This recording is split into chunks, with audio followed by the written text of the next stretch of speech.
Begin transmission. Hello, everybody. It is Chris and Ben, and my computer is back from the dead. This is Outer Rim Transmission 153. I didn't think I could actually get on here and record Outer Rim Transmission this week because earlier this week my motherboard decided to say bye bye. And basically, if you know anything about computers, that is basically starting over again. So all this afternoon, I was scrambling to try to get everything back, saved, updated, Windows 11, everything else. And I just made it by the skin of my teeth. We were just shy of 14 minutes of our usual start time. But I'm just happy to be back. And at any point during the stream, let me know if something seems off, that there's audio that's weird, because I didn't have a whole lot of time to check things over, but I think we should be good. But yeah, there we go. There we go. How's it going, Ben? Good, good. Just excited to get on here and talk Star Wars. Even though it's a slower week, it's nice we still have some news to talk about, which is good to fill in these gaps between shows, and it should be a fun show to plenty of little things to talk about, really. Oh, yeah. So, our biggest thing here, we promised you guys last week that we would talk about the other half of Tales of the Empire. So, that's what we're here to do primarily tonight. We're talking about the Barriss Offee episodes of Tales of the Empire. But we also have another really big rumor on the gaming front of things to get into, as well as the Acolyte ramp up of the marketing. It's, well, not even ramp up at this point. We are in the midst of just the onslaught, as you would expect, of a new Star Wars IP property about to launch in, well, what is it, about 3 weeks from now, almost a little over 3 weeks. We're going to be getting some new Star Wars. Actually, no, wait, less than 3 weeks. Less than three Two. weeks We have watched it by then. Yep. So there you go, there we go. So well, my week has been hectic, as you all could imagine from my intro there, but how's your week been, especially with Star Wars? Anything that's worth noting? Anything, Ben? Um, there really isn't too much with me personally. More just like more interest in like looking around different content on YouTube from other creators and things. I know I saw a really cool thing. Of course, everybody who does YouTube knows who Star Wars Theory is on here. And I saw that he's working on a project. He's just gonna start animating. Like how he used to do his old style of content, where he would, do like the animated different pictures and like voiceover content and stuff. Well, he's gonna start animating one of the Vader comics, I guess, and that's gonna be like his new series he's gonna put on his channel. So I'm excited to see what that turns out to be, because those are always like, fun parts of like his channel back in the day. So like he's kind of going back to his roots on that, which is really cool. So yeah, it's more just like checking out other creators like him and just seeing them come up with fan projects like that. So yeah, it's just more like, looking out for cool fan things really this week. It wasn't, like I said, for me, it wasn't really anything personally. It was more just looking into like that sort of stuff. Oh, okay, yeah. As far as the Vader comics, did he mention like any specific Vader comic? Because we actually have He, 3 volumes out at this point. I don't know. He said his. I know I said he said in a live stream literally just earlier today. He said that his ambition is to try to animate the entire like Vader comic line. So I don't know how many like stories that is, but apparently that's what he's doing. And it's gonna be. I know he mentioned, like he said, he's gonna use copyrighted music and just deal with it and let it be copyrighted, and basically let Disney obviously take the money. But then, like he said, then it'll be really good quality for the fans, and then the fans are going to be getting kind of like an animated look at these comics and stuff. Mm. So it's a cool little, like, I don't know, I guess passion project for him. I mean, hey, it helps Disney out some, and it'll be ideally good for the fans, just because like I said before, those were always a really fun part of his channel back in the day, like those type of things. Like that's why, like, his channel exploded, because of like that sort of content. So it's just cool seeing him go back to his roots on some of those things that really worked, 7, 8 years ago. And now, like I said, now he's going to start animating the Vader comics. So I'm excited to see where he's going with that, because like he just made a thing on his channel a few days ago. He made just an animated thing. It was more just a fan creation, I believe. I don't know if it was from the Thrawn book or anything, but it was like the first time Thrawn and Vader met, and I don't know if it was just like a fan thing he made or if it was actually based off the book. But it was just cool seeing him like kind of get back to the roots of that. So I'm, like I said, I'm excited just to see that little series unfold as he releases it. Yeah, I mean, there's a lot of highlights from the different Hmm. Vader lines, right? We have uh, Kieran Gillen did the 2015 run, then we had Charles Soule do the 2017 run, and currently in 2020 we have Greg Pak doing the in between Empire and Return of the Jedi. So, if you add up all the comic lines of Vader, we're getting to see him, right after his transformation to Hmm. during right after Battle of Yavin to right before Return of the Jedi. So we're seeing his entire run. So that's pretty cool because there's really big highlights there. Everything from Nice. the introduction of Dr. Aphra to Vader, like basically constructing his castle on Mustafar to bleeding his lightsaber crystal red Mm. to basically right now in the comics he's assaulting Exegol. So he has literally Mm. brought a little smaller force in with him to infiltrate Exegol, and he is taking that thing down. It's very interesting, that storyline currently. So, Oh, yeah, nice. That's good to know. That's good to it's look very out for good, then. very good, very good. There you go, plugging away at the tractor beam. Me and Matthew, I unfortunately couldn't be on obviously this last week where he talked about Mace Windu #4, which was by the way the thing that came out this week.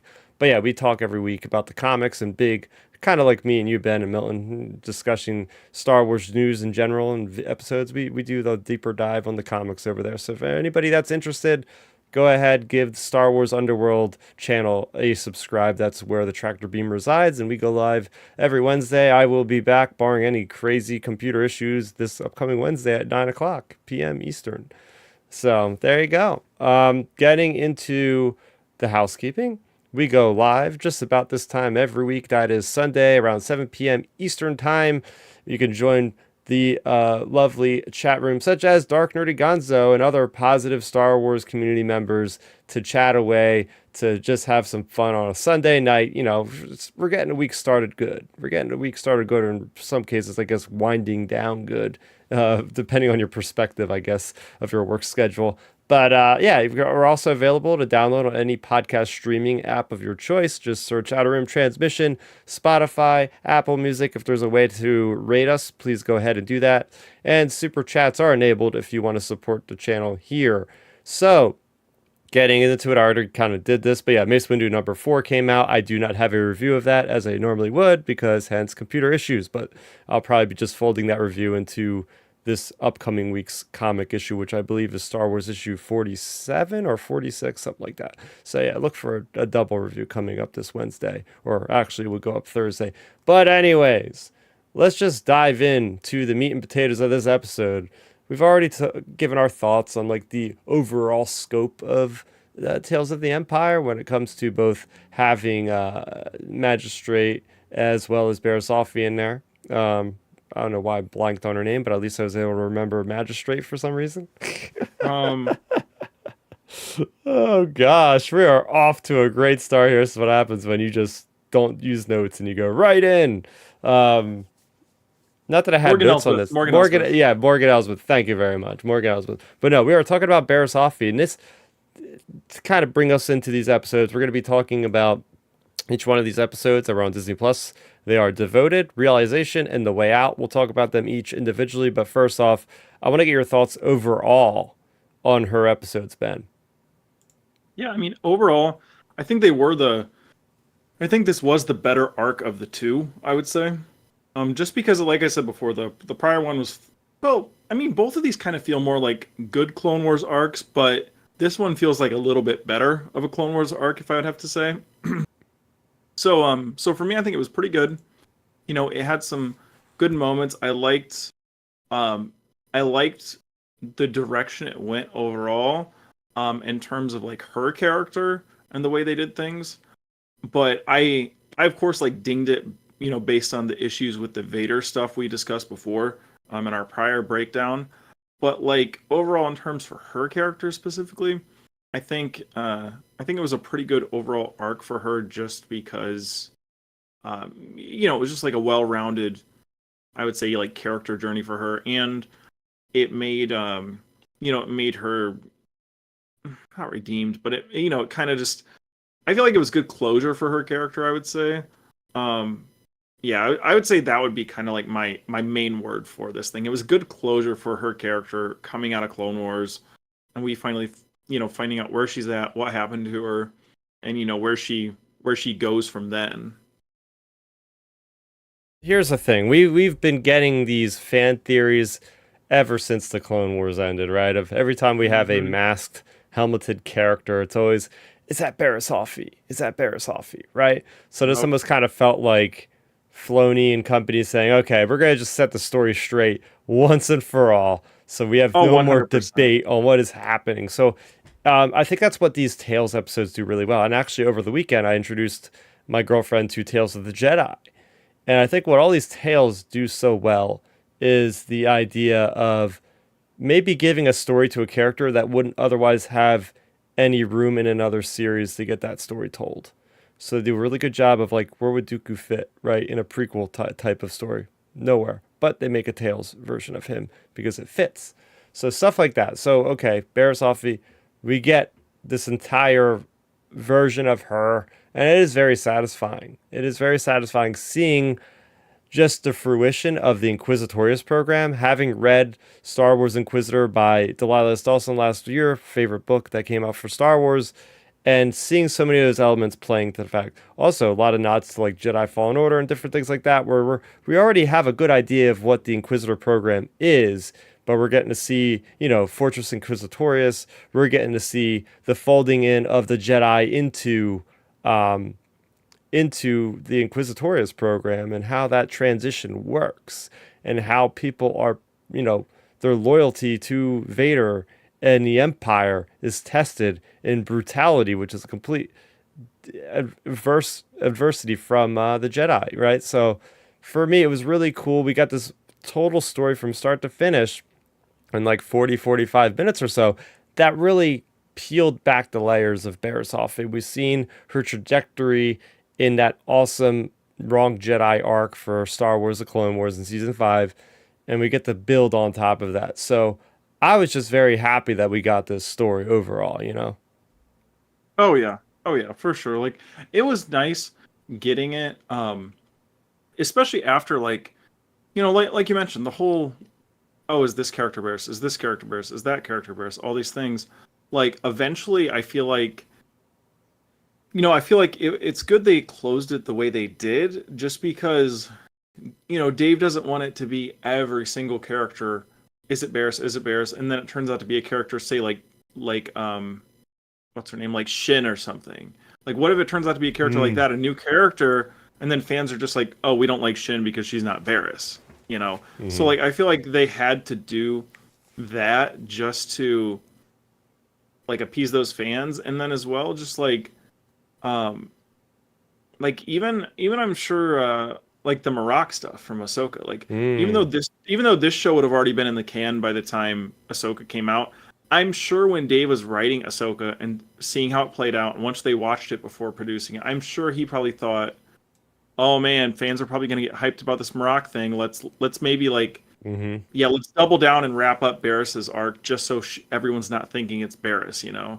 So I think uh, I think it was smart of them to do that, and I'm really I don't know. I just think it was a good way to close things off because like I think if you introduce her, the problem of introducing her into like the Mandoverse, for example, is you fall into the gray area of like, all right, now instead of like story wise, if you think about a big picture story wise, now instead of Ahsoka and the crew on Peridea being worried about getting home, or like Ezra and the crew trying to get Ahsoka back, now you're going to introduce a whole new storyline of Barriss versus Ahsoka on Mm. top of all of this stuff. And then, you're going to have to dedicate a lot more screen time because, like with the Barriss thing, fans want Barriss, but then, they forget, like a lot of people haven't seen the animated stuff, so then they'd have to kind of reintroduce Barriss into live action. Oh, why does Ahsoka not like her? Why does Barriss not like Ahsoka? All these things, and like they'd have to spend probably 3 or 4 episodes on Barriss and Ahsoka drama, and then it's just going to derail the entire, I would say, plan of Thrawn and the whole Peridia stuff with Balin and all those people. So it's just like I think if you introduce Barriss, it just introduces too much, like too much to the Mandoverse. Maybe if you would have done it in like Mando season 2, maybe, but I think it's just too late in production. So like I think that's why another reason why it just be too much to add to the story. Mm. Yeah, it definitely seems like there is a lot going on overall with all that, and it's just Yep. let's just get this done here and move on kind of thing. And I was very surprised by how we got the fate of Barriss, and I mean, I guess some people could say it is sort of like pretty definite, but then again, you could look and be like, why is she talking to her like she's still alive, kind of thing. Like, why moving the body, I guess, is a very respected thing. Obviously, you just wouldn't want to leave a respected body like that in some random cave, but the way she was talking is almost like she was alive, kind of thing. So it's almost kind of going back to Rebel season 2 with the whole Ahsoka walking out of Vader, the duel with Vader. Like, wait, is she alive? What's going on here? You know what I mean? So I don't know. What did you think about that whole thing? Yeah, I think I don't know. It just it falls in the whole thing of like Star Wars leaving the door open for characters to maybe, maybe come back, maybe not, and then leave it, just leave it open ended. And like we said, you said you've seen Dave do that with Ahsoka. I mean, directly do that with Ahsoka, and like we've seen it happen plenty of times before with Star Wars, so it wouldn't surprise me. It's just I don't know. I feel like with the way they did it too, I wish they would have done it. See, I think that's another reason why. That's another reason why you don't bring in Vader at the end. Because if Vader goes in for the killing blow, it's game over. Like she's not going to survive it. So like I think that's another reason why as well they didn't bring him in to do it. But I don't know. I just think they left it kind of open ended because as soon as you finish the episode, it wasn't solidified online that she was dead. Every 50-50 fans were like, oh yeah, she's dead, or oh my gosh, like she was slightly breathing and then it cut or something. So now it's just another can of worms where it's like, I mean, like we said, it kind of, Dave's trying to close the door off on the Barris thing, but then he also left it wide open basically. So it's just kind of like, oh man, like I don't know what we're supposed to expect out of this. I mean, heck, even we've seen them do that in Mando. I mean, look with Cad Bane. Cad Bane's like chest thing is still beeping, and whenever that's beeping, like we know that means like he's calling for like Toto or whatever. So it's just like I don't know. If I was a betting man, I would say Barriss is probably alive. I'd say like a 60-40 chance she's alive because like that's just how things go. But she won't be alive in terms of any of the short term stuff. Like she won't. I don't think we see her in any of the Mando stuff. Maybe we just see her like in a comic or something or a book Hmm. or like an Inquisitor thing. If they do another Inquisitor focused book, maybe we see her like do another Inquisitor type thing, like where they have her captured and like all this stuff or something. I don't know. Like I just feel like we haven't seen the last of her just based on the way it ended Yeah, because it was kind of open ended. I just put a poll. This is the first time I've done this. I always forget this feature. I put a poll up in the YouTube chat. Is Barriss Offee alive or dead? Got some votes already, so there you go. There's some engagement. There's some reason for you guys to join us in live on Sundays. We try to make it a little more interactive and engaging. But yeah, I think it's time as good as any to dive into the each episodes in their own respective right. So we're gonna dive into a devoted. If you look at the description, former Jedi Barriss Offee is recruited by the Empire. So short and sweet, 17-minute episode. And this one is basically just a great transition piece of what it's like to be a Jedi and then suddenly go through that transition of the Empire. We don't see Order 66 in this case, but we kind of do. I like how we actually get to see the Jedi Temple on fire. I mean, I don't like seeing that, but it's a nice touch where it's like, okay, this is definitely a little bit a Well, little bit the of a timeline of where it's at then. yeah, exactly. Anakin storming the temple and all that good stuff. So what I really liked about this is the whole introduction of Lynn, and obviously Barriss knew Lynn, and we know Lynn from the Obi-Wan series, which is, first of all, I love seeing the connectivity between projects. So this is a great one because she might have had like one line in Obi-Wan Kenobi. I even have a miniature of her from Atomic Mass Games Shatterpoint. The funny thing about her, and this is the thing that's been irking me in canon, is I've not known the species that she's. I don't know what the species she is. It's kind of like a Twi'lek hybrid near human thing, and I even straight up asked some story group people online, and nobody could give me a definite answer. So maybe now they will, since this is such a very focused show on that specific character. But it was neat to see a different Inquisitor, but also see the Grand Inquisitor with the original voice actor, right? That was just so good to see Jason Isaac just chewing up the scenery again as the Grand Inquisitor. So, it was nice to kind of see him as well with the Rebels, without the Rebels, with the Clone Wars style animation.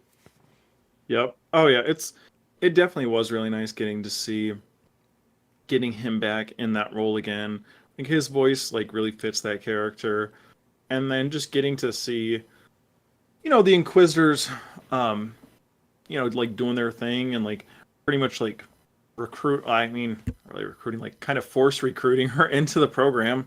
But she like she joined it and stuff, and like I don't know, I really did like the way this episode went, mainly just because of, like you mentioned, the imagery. Like I like when we get some of these things that are like, oh hey, this is what's happening when this is going on type thing. Like, Hmm. like you said, we know the temple's burning, so we know what's going on over there, so we know this is happening like right around Revenge of the Sith type era, like shortly after that. So like it's cool just getting to see that sort of imagery and stuff. I mean, that's why like I enjoyed the certain point of view books, or like those type of things, just because it's cool just to add a little more context to other parts of the scenes. I mean, look, we've famously seen it in was it in was it in Clone Wars or Tales of the Jedi, like the Ahsoka stuff when with the Council, like that whole thing.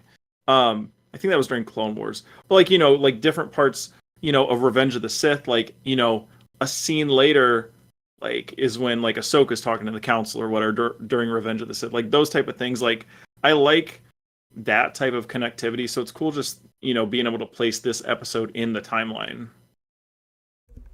Oh yeah, it's just nice to have the watermarks, I guess, if you will, of, oh yeah, this is where we are. This is where we are.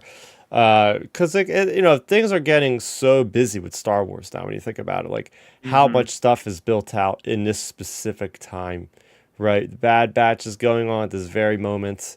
You got this, right? So there's a lot of projects now that are overlapping, which is neat because that is really giving us that much richer tapestry of the entire story. Um, yeah. So, what did you think about the whole thing with the person she knew, that young, I don't know what his name is. I've only watched these episodes once, unfortunately. I do want to watch them again. But that the whole way that the trial is, right? It's like you got these two Padawans that are tested against each other to death. Like absolutely crazy, right? These guys are just gonna kill each other in this like Mm-hmm. no bars contest kind of thing. It felt like something you'd see in like Game of Thrones or whatever. Like to like, hey, if you want to be like the Queen's main knight, like Cersei's like main knight or something, you gotta fight to the death, and whoever wins like gets to be her bodyguard or whatever. Like it felt like something like that, where it was like, you know, almost Game of Thrones esque. Like, hey, not everybody's gonna, no matter what, one of you two are not living coming out of this confrontation. So I thought that was interesting to add those stakes, especially since she seemed like friendly with the kid and stuff. Um, so yeah, I don't know. I really thought that was a good like test for her character and stuff, just because it's like, hey, she was a Jedi before and stuff, so like, will she hold back? What's she doing? All this, like, so it was definitely a really like good sequence I would say they would put in there. And then, I've noticed that's for sure. Like one thing about like Tales in both series, like they definitely are more edgier than like the Bad Batch has been. Like on some of that stuff, I would say just because like I don't know if it's just because it's more like short form content, so they can like kind of get away with it versus versus not. So like I do like that aspect of Tales as well. Actually, like they can like kind of push it a little more to the edge, like more like the old school Cartoon Network era Clone Wars, like of like pushing to the edge of like, this is getting like pretty violent for being animated. So Mm, so it's like hats off to them for like being able to push the envelope maybe a little more on this one. yeah, yeah, for sure, for sure. I I'll be honest, the Darth Vader scene didn't do anything for me. I think we talked about this earlier 2 weeks ago, right? Yeah. Like they did that was just Star Wars is really good with fan service. In some cases, just like, they put the Vader scene like, oh, this is going to be a big part of the series, and that's the only part he shows up, and there wasn't really a need at all for him to be there. Yeah, it's just showing the hierarchy that yes, these guys do report to Vader, but there's really no like dialogue or any threat that you feel because of it. So, Yeah, no. I was thoroughly disappointed by that because I mean, for the most part, Star Wars, in my opinion, like fans complain about fan service all the time, even though they love it all the time. So, like the thing is, like all these different cameos and things we've gotten over the years, and like Mando, Ahsoka, Andor, even, all these different things we've gotten cameos. Nobody's really complained about them because most, the cameos hit, like they hit for the most part. And this was an instance where, in my opinion, the cameo didn't hit. It actually caused me to kind of roll my eyes, like they really just used Vader in the marketing as literally just like a marketing object. That was it. And like at least if you're gonna do that, at least give him a couple lines. And for him just to like walk in and just be breathing and standing there staring, like I don't know. I was really, really hoping Vader was gonna speak because like I thought it was gonna be something like some sort of an Anakin reaction or something cracking through just because, there was such like an ominous like silence. I thought he was gonna say something and then he didn't, and it was just like, oh, okay. So I just really, I don't know, it was just disappointing because at that point you might as well just not even use Vader. Like you might as well just like let the Grand Inquisitor say, your true master is Lord Vader, blah blah blah, or something. Not, not even worry about it because I don't know, it's just kind of weird the way they did that. Like that was the first time, like I said, that's the first time I've really ever been disappointed by Star Wars fan service where it was just like, oh, okay. I guess we're just kind of using Vader as an actual straight up marketing toy now. Huh. So I yeah. don't know. It just made me shake my head, and I was like, oh boy. I was thinking to myself, well, maybe in the finale we'll get Vader, but we'll Hmm. get to that. Yeah, so moving on to the next episode. This one's called Realization, and yeah, this one actually I didn't realize how short it was. It was only 13 minutes, so I'm guessing this one was probably almost about 10 minutes long when you put in the credits and all. But there was a lot in here that I did like, and the things that stuck out to me were getting to see Barriss Offee with the helmet on was pretty badass. The big thing for me was the differences on how Barriss got information versus how the fourth sister Lynn did. You have Lynn, really digging in with pain and fear for interrogating, whereas Barriss is just taking a different approach, a more Jedi approach, if you will, and we get to really see Barriss Offee struggling, and to the point where she ends up leaving. And it was really cool to just see a Jedi and them hunting a Jedi and how she was actually going to let the Jedi get away, and then gets killed by fourth sister. But overall, this episode was really dark. You talk about a couple moments ago about how maybe it's shorter form, they can get away with more. Man, Hmm. straight up the massacre that the fourth sister does, which leaves her to almost be like, you can't redeem somebody. She just killed all these innocent bystanders just because they were in the same area. You know what I mean? Yep. So You know, yeah, yeah, you know what that was? I mean, like I literally texted one of my friends and was like, "Oh, hey, Dave's going back to his roots on this sort of trope because what it goes right back to is Savage and Darth Maul when they're trying to get Obi-Wan to like come to that village or whatever, and like Darth Maul literally just slaughters a whole village of like innocent people, and it just Dave, like, I don't know, I guess knows how to set the stage for that, for the dramatics of that, and they did it again in this sort of thing, which hey, it's like it's dark, like it's Star Wars. It's not like everything is going to be like only bad guy versus good guy fighting. Like there are going to be like innocent bystanders nearby. I mean, like that's like people always forget. Like look at like the Avengers movies, like. I mean, I'm sure there's like millions of people dying in those movies because like all the chaos and destruction, like Yeah. that sort of thing. So like there's bystanders in Star Wars, and people like forget that because you mainly just see like Luke versus Vader, Dooku versus Anakin or whatever. Like you don't see like the day by day people. So like the day by day people are like, they have to deal with the crap from the Inquisitors. I mean, we kind of seen it in the first episode of Kenobi, or second episode of Kenobi when the Inquisitors go into town and all that stuff. So it's good we continue to like.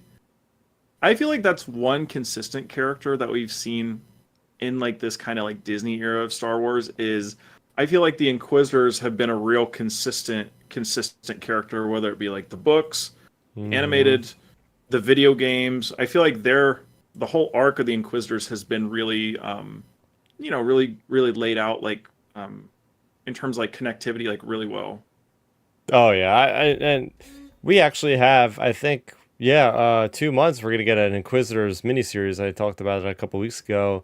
Ninth Sister, I think Second Sister, Vader, and Grand Inquisitor. So hey, maybe we'll see a brief glimpse at Barriss Offee in her days of being Inquisitor. And that's the thing too. That's one of the marks I have against this specific episode, is, and I kind of and this goes to Dark Nerdy Gonzo's point about things were pretty quick in these episodes, and that's because they were only given 45 minutes or something, to deal with this stuff. Um, well, actually, yeah, almost closer to an hour, I guess. But yeah, you get this. You don't get to see her as an Inquisitor as much as I would like, Yep. because when you see her in Clone Wars, she seems pretty set in her ways to be going down a dark path. But then very quickly in this episode, she's already got second thoughts. So I guess I could have liked to. I would have liked to seen like how much This time has passed, how we could long. use we could use one more episode of Barris, like Yeah, a more of a filler, not a filler, but you know what I mean, like a just a more of a character fleshing out of Barris. Like one more episode, I think would have done this one better justice. yeah, yeah. So, um, with all that being said, do you have anything else about this episode here? No, I thought it was like I said, it was a good, consistent arc of the Inquisitors, I would say. Hmm. Yes. So then that leaves us to the final episode, The Way Out. And first things first, like what really struck me in this episode is, again, say it every time, but the animation team at Lucasfilm Animation just always doing a great job with whatever it is they're doing. Just the flame effects, the snow effects in this case, just the frigid tundra, seeing a different kind of alien there. And I liked that there was a nod to her being a Jedi healer, because there's this book that I've seen a cover of, MedStar 3, and it's called like Jedi Healer, and it's got Barriss, kneeling over a fallen clone trooper. So I love the idea that they're leaning into that, because I don't know if we got a lot of that from Clone Wars, if any. I think that was more of an expanded universe type of thing that was given to Barriss as a moniker, as a healer more. But yeah, we definitely see it firsthand here as a seer. She kind of reminds me of Sabine Wren with that shorter hairstyle. But it was cool seeing her aged up. It was neat seeing just different references, like to, oh, I'll give this to my friend, or she referenced a friend, and I'm assuming that at some point Ahsoka must have gotten together with her, or she sent some coded messages to her somehow, something like that. But music, I felt the redemption. I felt the redemption, and it got me in this episode. As short as these things were, I guess I was just caught up in the moment of it all, and I was just very impressed with. Again, these Tales episodes can be so moving. You look at the Sith Lord episode with Dooku, and just such a big moment for that character. And here we go again with Lucasfilm, just doing these huge swings with redeeming an Inquisitor and then killing off like one of these characters. Like it's, I was not expecting that. What about you, Ben? Oh yeah, no, I wasn't expecting it either. And like you said, I feel like the it was a really good wrap up to her character. Like if she is dead, it is a really good wrap up to her character because it felt it even though these episodes were we can't really use the word rush. They were like 12 minutes apiece. So like, I mean, they're short. With the episode lengths, they they did good for the time that they had to work with for them, I would say. And like you said, it really gave a good effect. Like it what can I say? Like it hit its punch or whatever. Like it redeemed her. So I really liked the fact that they did that in a good way. And like you said, it kind of harkens to like the Jedi healing stuff, which is cool. Um and yeah, like I really think this episode was a nice way to wrap things up. The animation, like you mentioned, was on point as always. Like they really stepped up the animation. I feel like consistently from Bad Batch and then this show as well. I think the most notable part of animation for sure though is in the sequences where characters are breathing and you see their breath. Yes. I think that's the most notable realistic thing that we can take away from Bad Batch and Tales now is like now they're incorporating that aspect because in prior in Clone Wars they didn't incorporate that just because like that technology probably wasn't there or would have been way too pricey to develop. So because we've seen plenty of characters walk around on colder planets and stuff and you don't see their breath. So it's cool getting to see that Yes. aspect of the animation. Like I've really been impressed by that. Like this episode and then the like the episode from Bad Batch where it's like the Imperial guy ruling the town. Like that one was really good with that example. So I really like the aspects of like how they're really stepping up the animation. Mm. But yeah, I just think this was a nice way to end off her arc. And then like my only downside to the whole arc was I just figured I guess like I said, I mean we got kind of like hoaxed with the Vader stuff from the marketing. Like the way it seemed like it just felt like based on the marketing, the trailers, all these things, it felt like it was kind of like crescendoing toward Vader to end it with Vader and the Mm. Inquisitors. And then you get to the end and I just assumed, it being all like foggy and dreary and all this stuff like I just was really guessing in that episode that we would have seen Vader come walking out of like the mist or whatever and all this stuff, like seeing his silhouette and whatnot. Um, and then it wasn't, and it was just like, oh, okay. I guess Vader was actually a straight up actual cameo. Like he's like literally a straight up cameo. So I don't know. Yeah, it was my first time in Star Wars, like I said, with this little arc. I was just genuinely surprised they used a character like Vader as like an actual just cameo and nothing else.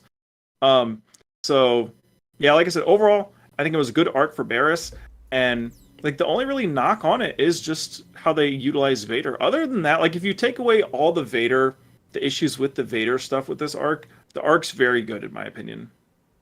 Yeah, I was shocked. I was like, I literally said out like, "Oh, that's Vader, the black figure walking through." That's what I Like, thought I was too. like, "Oh, here we go. This is it. He's gonna just destroy her. This is it. He's gonna Yep. get payback.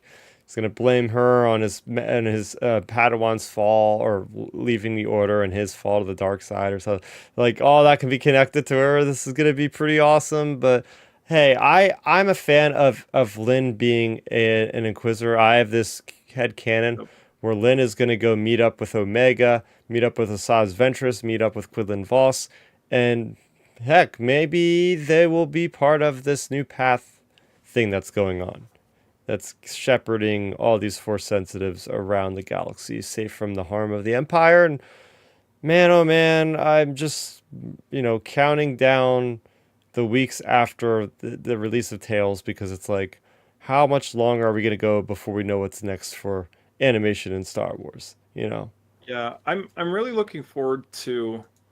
I just want to know what the next, not even Tales, because we know there's going to be another Tales down the road eventually, I'm sure. I just want to know what the next flagship animated show is going to be.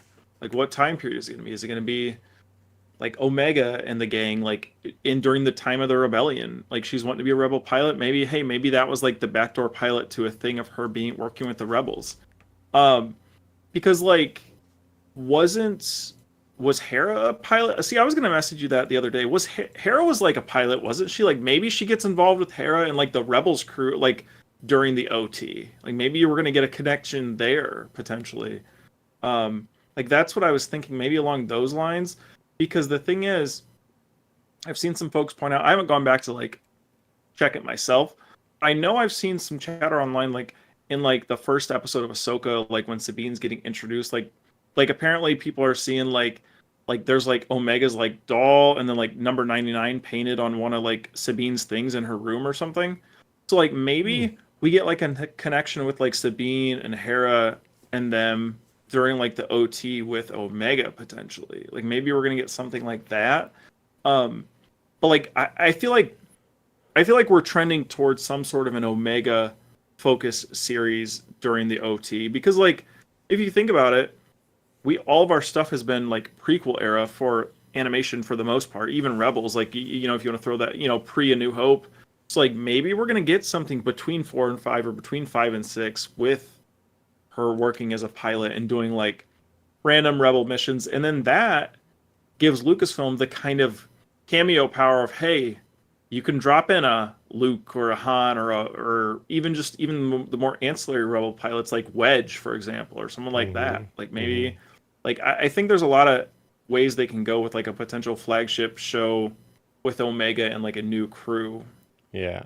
Yeah, there's lots to think about with what comes next. But if we were to put a score on what we just watched, what we just reviewed, what would you give these 3 episodes out of 10, Ben? Yeah, I would say, like I said, last week's was an 8 because it was, like I said, it was a solid Clone Wars arc, and this one is just like a step above that. So for me, I would say this is an 8.5. Yeah, I was literally thinking along the same lines. That's why I gave the last week's an 8, this an 8.5. A little bit more room for me to like these ones a little bit more. And Morgan Elsbeth episodes we talked about at the end was kind of like a meh episode, like a cool stuff connecting, but not much meat on the bones kind of thing to grip into. Whereas I feel like these Barriss Offee ones, they were fundamental. It's always great to get the fate of a character. There's a lot more risk. There's a lot more suspense in these episodes than it were the Morgan Elsbeth episodes, which, we already knew the fate of that character. Was with Barris, we were completely on the seat of our edge of our seats. So it was great to see. It was great to see. But yeah, I'm hoping at the next one, maybe we'll get Tales of the Bounty Hunters. And I don't know, Lucasfilm, you guys might have kind of got yourself in a bit of a bind because now we're all going to be expecting, or I don't want to say everybody is, but I'm definitely going to be expecting some kind of Tales next May the 4th. Yeah, I mean, I I would mean like to that's what see a they new need. release. That's fun. That should be like the yearly thing. Just do a new Tales series. Hey, give me Tales of the Bounty Hunters, Mm-hmm. and let Tartakovsky do a 3 episode arc of Dirge. Ah, yeah, yeah, yeah. There we go. There we I'd go. love that We got Dirge in the in the period between comic. We're Empire talking and right. Return, but he's not really doing a whole lot. He's just kind of Yeah. going around there with Death Stick and a few other bounty hunters like Bosk, but his fate is also still on the unknown. But yeah, there you go. We got Dark Dirty Gonzo is giving it an 8 out of 10. So we're pretty much all on the same kind of spectrum. Like it was a pretty great Star Wars edition that I'm sure will be referenced in the future, as most of these things always are that we like to that degree. All right, it's time for some news stories. This one is not official by any means, but there's some credibility behind it, maybe. This comes to us from the fine folks over at DualShockers. This article is written by Kyle Knight. A reliable source has told DualShockers that one of 3 new Total War games in development will be a Star Wars themed one. That is awesome. All right, so Star Wars has had a long history, man, when it comes to real-time strategies, or, RTS. And you go back, the biggest one for me was probably Empire at War. I think a lot of Yep. people will agree that that one was just so fun having the planetary battles, but also having the ground battles that would actually get affected by the space battles over in orbit. And it was just a lot of good design, and that game was out like 20 years ago, I want to say. So they were doing some amazing things back then. So if you're not, I think Creative Assembly, don't quote me on this, and I could probably just look it up as you say your bit to just make sure I'm not wrong on this. But I think these guys were also ones that did Halo Wars for the That's Xbox. that sounds right, but you might have to fact check us. But I think that sounds correct.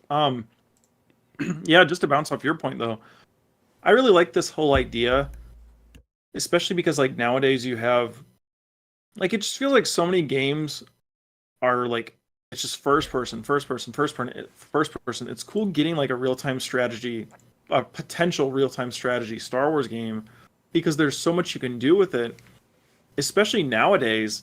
Um, of course, you have the OT era, you have the sequel era, but more importantly, I'm sure they would capitalize off of the hype of like the love of the prequel era. Like, you could get like commanding your different factions of like clone troopers. Like you could have ARC troopers or Mm. commandos or normal troopers versus like special droids. Like the different like you could have like the droid commandos, like those assassin like commando droids like you see in Clone Wars and stuff. Like you could do so many different things. I feel like with the different eras of Star Wars, like it's just I don't know. It's just like there's so many different planets. I think this is like a fantastic idea if they would do it and stuff. Just because of that reason, like there's so much like depth you can do when it comes to this stuff. And nowadays, like you said, back then you had like the space battles affecting the ground battles and all these things. But nowadays you can add in even more of the planets versus like I'm sure they had. I don't remember. I mean, I played it back in the day, but I don't remember all the planets and things. But versus just like all the basic Star Wars planets, you can add in more of the like the niche planets. Like maybe they add in a I don't know, like something if you complete a mission, you can do like a battle on Peridia or something, or something like that, or like those type of things, or like if you like unlock something, maybe you unlock a gateway to Peridia and like you have a territory there or something like that. Like I think there's a lot of options you could do with this sort of thing. So it was really exciting when I saw that bit of info. Yeah, so the fact checking was correct. These guys did work on Halo Wars, definitely Halo Wars 2 there. And these guys are really good at bringing good IP to their RTS because they are the ones that are also in charge of all the Warhammer stuff. And I Mm. know guys that play Warhammer, the tabletop game, religiously at the local shops around here, and they go home and they play the desktop game as well. So, I My mean, cousin still does. That's his favorite game. oh wow. See, so this is what I mean. These guys, they know how to work with IP very closely. So it makes perfect sense that they would work with Star Wars. And I gotta imagine if it's Creative Assembly that's doing this game, it's probably because Lucasfilm A knows that they're qualified, and B they know these guys can probably port this game pretty good with a controller. Because anytime you're making a Star Wars game, I mean, it's always like multi-plat. Like I don't know if they would put this much resources just to a PC game, but yeah, I mean, this is awesome because like think about it. They could do all three trilogies. I mean, you could have like literally a campaign that goes through all three trilogies, Mandalorian content, Clone Wars content. It's just this basically is the best case scenario for me as somebody that plays Star Wars Legion, as you were naming those units like ARC Troopers, Commandos, I'm thinking like in my head, these are the miniatures I've been playing with will now be on the screen for me to control, and I can zoom in real close, see the action, see the ARC Troopers like using their jetpacks, flying around, shooting, and then you got like the Commandos over there behind cover, shooting in, behind enemy line, like getting really close to the ground and getting these cinematic like angles, making these like little like clips of just like the down and dirty like combat on the ground. Like this could be amazing. Like you said, this is why I'm happy that Lucasfilm games exist now because they're not just beholden to EA. Now we're getting to see the best of the best studios doing what they do best, just playing in the world of Star Wars, which is the best bet because Marvel has been doing that. That's why we have the Spider-Man games, and all that good stuff all over the place with Marvel. So Lucasfilm, yes, it's great to see that they are maybe, and this is not gospel, right? This is not anything that's been confirmed. Although 3 weeks from recording this, there's going to be a little thing called Summer Games Fest. They're gonna have lots of reveals. It's basically E3, even though E3 isn't really a thing anymore. But you get what I mean. It's the big yearly news cycle for video games. So if this is already kind of creeping out now, I would like to think that maybe this will be officially revealed to some capacity later on in June, maybe, you know? Yeah, I mean, maybe we get some concept art Yep. there. Yep. Like Yeah. that's what I ideally would get is like just some sort of like could you imagine like a concept art of like a battleground, Chris, like a battleground with like different factions and stuff all over it, like just Mm, to give us an idea. Like I'd love to see something like that. heck yeah. Heck yeah. And there's still that game from EA, that partnership with Respawn and Bit Reactor. Now, from what I have heard, that game is more or less like more of like an XCOM kind of game. And if you're not familiar with XCOM, instead of commanding armies, you're basically commanding a squad of maybe like 5 or 6 individual Mm. people. So again, relating that to my Star Wars tabletop gaming fascination, it's like you have the Star Wars Shatterpoint game that I play, which is basically like, oh yeah, you got Anakin here, you got Ahsoka, you got like 2 clone troopers, and then you got somebody over here. Like it's very skirmish based. It's a skirmish based game, and then you have Legion. So I could see like these both working hand in hand. Like, okay, if you're like an XCOM guy that likes tactical stuff, go play that Respawn game. If you like the big war stuff, go play Creative Assembly's big RTS game. So, like you said You know, before, it's nice to see that everything doesn't have to be a shooter.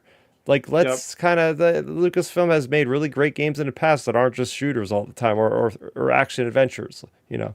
Well, you know what they have perfectly for this game? Like say this game does get made.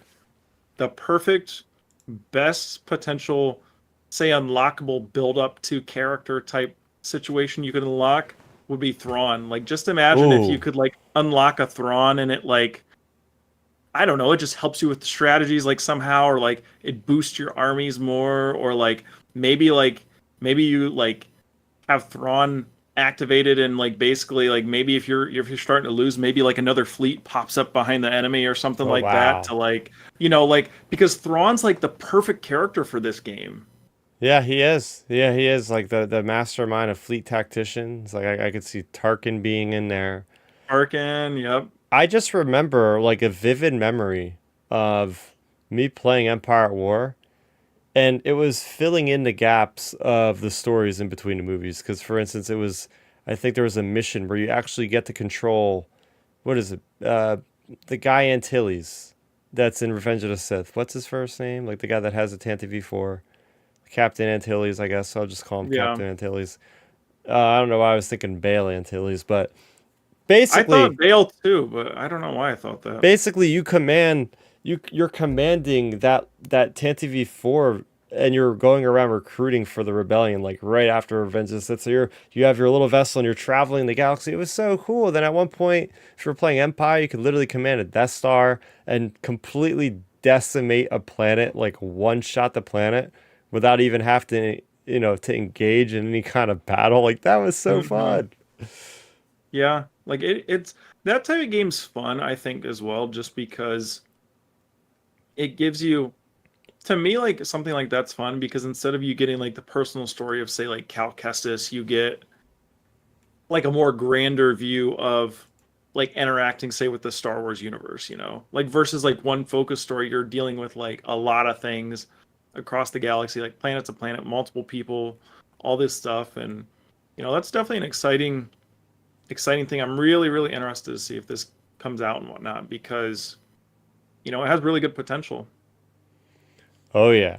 Oh yeah. So there we go. We will look upon this studio with great interest for sure. All right, we're going to finish up this week with just a fun story. So, as I said off the top, the Accolade has been really just in the midst of onslaught of every other day. I feel like we're getting a new teaser, which as it should. This is a brand new Star Wars timeline. A lot of the people out there aren't even aware when this takes place, so they're really hitting us home with like, yes, the Sith are in the background, the darkness is there, and all this good stuff. And meanwhile, we have High Republic connections such as Vernestra Rowe igniting her purple blade that turns into a light whip. And yes, it's happening. Everybody that's read Test of Courage, the first appearance of Vernestra Rowe, is screaming from the rooftops. We are all in this together for Light and Life, man. For Light and Life, it's happening. High Republic content coming to live action. It is Yeah. freaking awesome. Yeah, I thought that was really cool that they it's a nice payoff for High Republic fans getting to see that. Just because I remember seeing you and plenty other folks talking about like, oh man, are they going to do it or not? Like on the first trailer. And then also one thing with this trailer coming out, it got me researching because I thought like the whole concept of this sounded familiar, and I was correct because for any of our Legends fans, Hmm, even Milton referenced the character before. Darth Vader in Legends had an apprentice named Lumia, really? and she actually had a light whip. Like that was her main weapon of Oh, choice wow. was a light whip. And see, like I thought it sounded familiar. Like when you've talked about it before, I'm like, man, I know I've heard of it before, and I did some research over this weekend after that trailer came out, and did some digging, and yeah, like Lumia was like Vader's apprentice, like in a few comics back in the day, and like in the old Marvel comics and stuff, as well as some other books. And her primary like weapon was a light whip. So it's cool like we're getting like from the High Republic, as well as like even just getting like say, seeing a Legends weapon in live action as Mm-hmm. well. So it's really nice payoff for all that stuff. And it's going to be interesting just to see how it looks like. Obviously we've seen it, but like, more than just a split second, like an actual like sequence with it. Yes. So I'm really excited to see how that plays out. And like that's kind of like my initial thoughts about this trailer. Like I thought this trailer was actually, I'll be honest with you, I thought this was the best trailer they've released, and it was 30 seconds. Yeah, it really gets to the point. There's so much emotion coming from Amanda Stenberg's character. I don't even want to call what her name is because there's all these rumors floating about what their name is. The rumors coming May. about that. Wait, is May's character maybe having maybe she has a twin? What's going on with this? See, Because even the trail, even if you look at the poster, it's mm, like her with the mask, her without the mask, and I thought that was just like, oh, it's she's playing between light and dark, but maybe it's literally two different characters.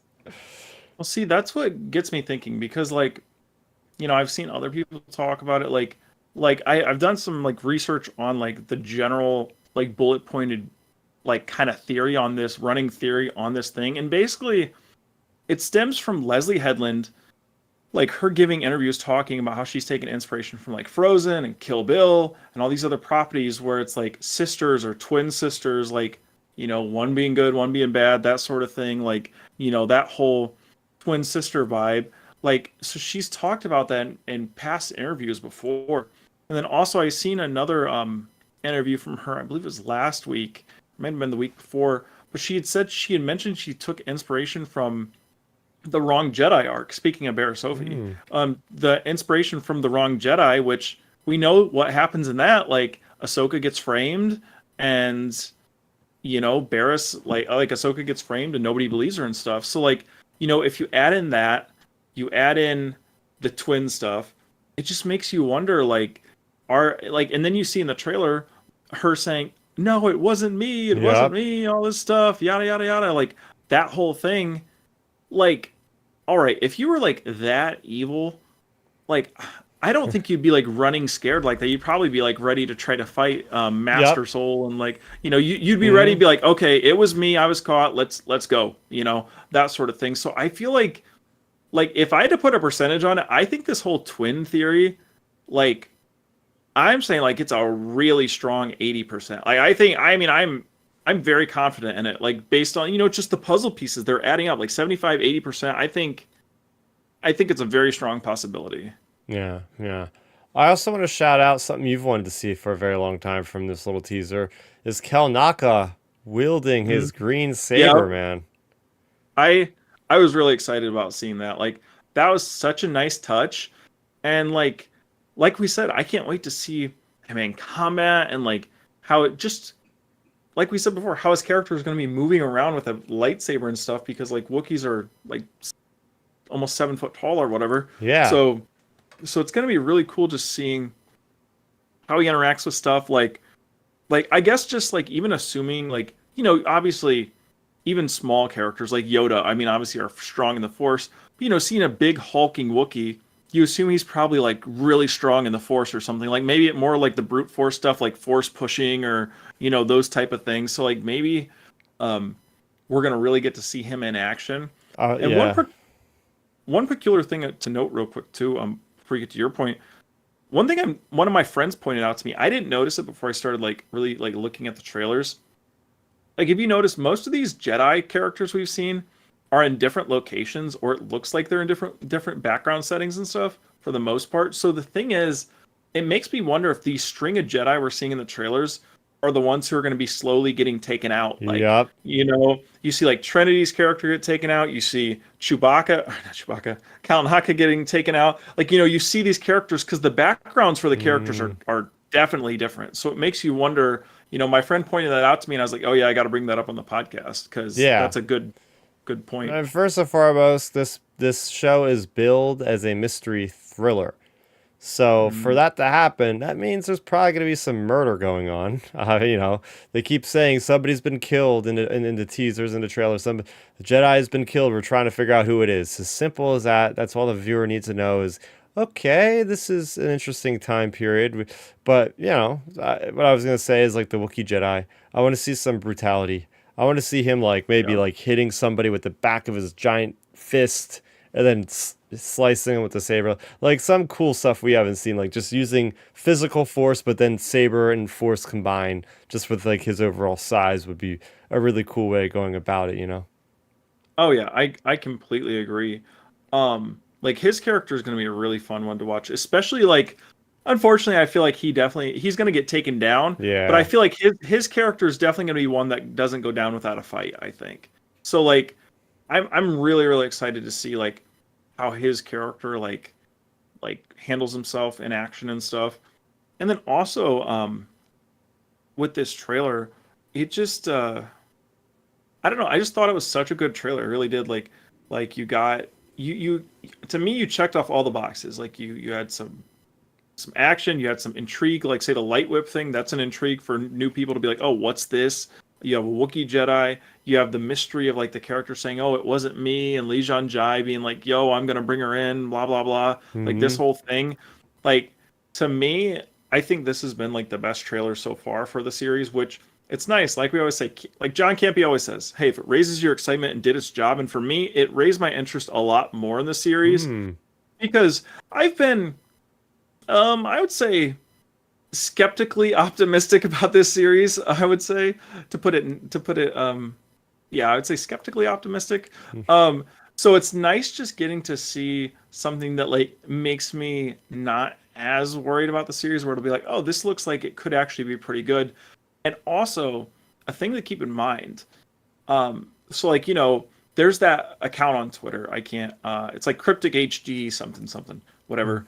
It's always accurate on all the runtimes. And like back a month or two ago, it reported most of the runtimes for this show are like 32 to 47-minute range. So to me, with the runtimes kind of in mind, and like after us seeing this trailer, this is where I kind of started to like build the potential idea of this story. And this is my guess, since we have a two-part premiere. I think you're gonna have Trinity, um, Carrie Ann Moss's character, investigating the Jedi murders. I think we're gonna jump right into the story. Master Like, boom. Indara, I think her name is. Well, Yeah. oh, Endara. Yep, that's who it is. Master Endara. I think you're gonna have us cold open, boom, jump right into the murder mystery versus Hmm. like build up to it halfway through the series. Because like in terms of runtime, it's not like Andor where you have almost an hour. Like it's 30 to 47 minutes range. Like so they gotta jump quick. And to me, the best way to do that is kind of cold open us, like say like a Rogue One esque, like jump right into the story. Yeah. And I think that's what's gonna happen. I think it's gonna be like maybe Trinity, God, Master Indara investigating something, or maybe getting like a vergence in the Force and being like, oh, we haven't heard back from this Jedi in a while, blah blah blah, and then that's what's going to lead into the stuff we've seen in the theaters eventually. Hmm. Yeah. Really looking forward to it. Really looking forward to it. Yep. It's coming. It's gonna be here very soon. We're gonna have a whole episode in 2 weeks that is gonna break down everything we have. Really, like just a good. We always try to do a preview episode here on Outer Rim Transmission on any of the big tentpole Star Wars series coming out, or movies in that case, or in a case. Yeah, so very good stuff there. I think that is where we'll leave it tonight, Ben. But thanks Yeah, so much for joining me. yeah, no problem. We just for anybody wondering, so we actually, in terms of timing, we are officially 16 days away from the show coming out. It's coming out June 4th, so literally 2 weeks from this Tuesday coming up. Like we're right there. Yeah, I So got to it's get gonna be used to not having to wake up early in the morning to watch this stuff. It's gonna be nice getting home with about a little bit of time to put stuff away, get ready, and be on the couch by 9 o'clock sharp. yeah, Refresh. here's me. I'm just like, just keep putting out Star Wars shows like 8, 9 p.m. on Tuesday nights. Like prime time. It's so nice just being able to sit down, grab a snack, turn on a new show. Oh Like yeah, because that's all I'm gonna be doing. For example, during when House of yep. the Dragon's on every Sunday, Sunday night, I'm gonna have food. Tuesday, and Yep. probably Thursday with the boys. Yeah, I was gonna say you have all three of those shows. Um, so like all those shows, you'll be sitting down and actually be able to get a snack versus like it being 3 a.m. and being like, okay, am I awake or am I not? Yeah. Um, It's not a so great viewing experience when you're like half awake and it's either too late at night or too early in the morning and you're like, oh, I had some great thoughts, but I just lost them all because I'm just that tired. yep, yep. So I'm Uh, definitely really looking forward to this. And yeah, it's gonna be an interesting series, and it's gonna go by quick though with the 2 episode premiere. I mean, it's gonna go by quick. So yeah, 7 weeks I'm total then. yep. So I'm looking forward to that. But yeah, overall, I think we had a good discussion tonight on all this Star Wars stuff, and for anyone wanting to talk more Star Wars or fitness or anything in between, lately college football, since that game's available now to pre-order, which is exciting. You can find me on X at Real Ben Maynard or Instagram at Real Ben Maynard. I'm always on there, like I'm usually posting some fitness updates and things. Like I just hit down 20 pounds as of like yesterday, which is nice. Still got a good ways to go, but hey, 20 pounds is a nice marker. So yeah, you can follow me along on both of those platforms.